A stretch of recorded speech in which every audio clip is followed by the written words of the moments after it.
Welcome back if you are a subscriber, and welcome if you're new to my channel. I am currently testing out my true crime videos and seeing how they are being received and if this is something that I want to maybe continue to do permanently. So if you are enjoying my videos, please give me a thumbs up, subscribe, and that'll help me know how I'm doing. Today, I want to be discussing what makes the town of Moscow problematic, as well as this house, the house that the victims were murdered in. So let me set the scene. This is a sleepy college town, and it hasn't seen a murder in over 7 years, much less something of this magnitude. So it seems like the police as well as the people in this community aren't leery of something horrible happening. The comment that the police captain, Roger Lanier, made about how this horrible crime really in some ways did steal their innocence does ring true. So if somebody was looking to do something like this would be the perfect place to do it. It is a college town. There's lots of young people with their guards down. It's very common to see them having fun, partying, drinking, and in doing that, they become a lot more vulnerable. And as we know, generally young people don't worry about something horrible happening. They never feel like something's going to happen to them. So it's very easy for these students to attract a lot of attention. They can be seen throughout the community, whether it be at the university or local businesses where they work, at parties. Not to mention even the social media aspect of it. So if they did catch the attention of somebody, it really wouldn't be that hard to find out, information about them. Now we're starting to see a lot of attention placed on what happened prior to the murders. So there's talk of there being a possible stalker, one of the victims having a stalker. There's some unsolved cases where people, were stabbed in their beds, just like this case in neighboring states, as well as there have been mutilated animals found in the area. Now, after the murders, we can also see the calls that the police, are getting, that they log in their daily activity log. And some of them do raise some eyebrows. There was some guy going around taking down the posters regarding this case.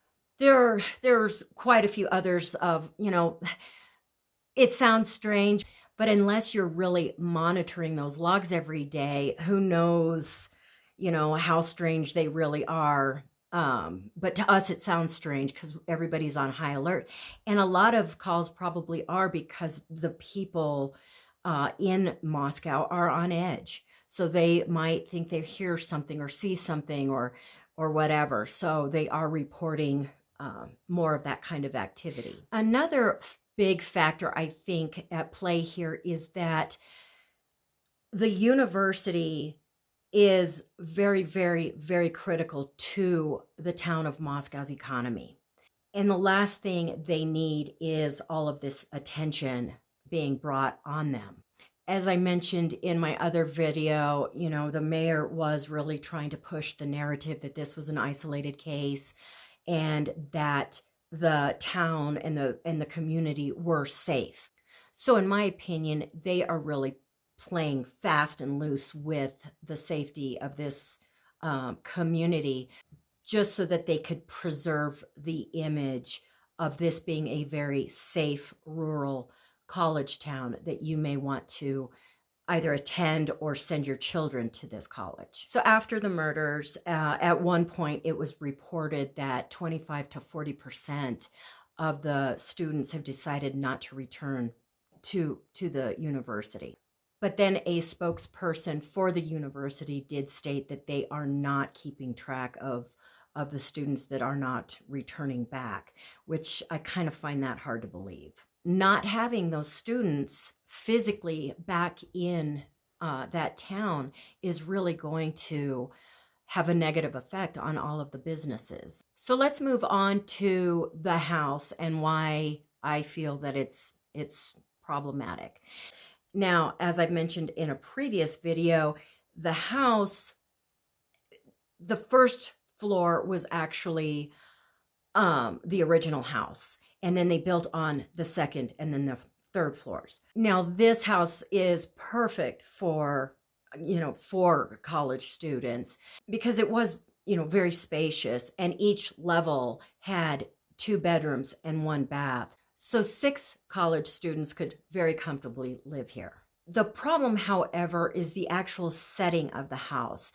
So there is like a slope, a hill, a wooded hill that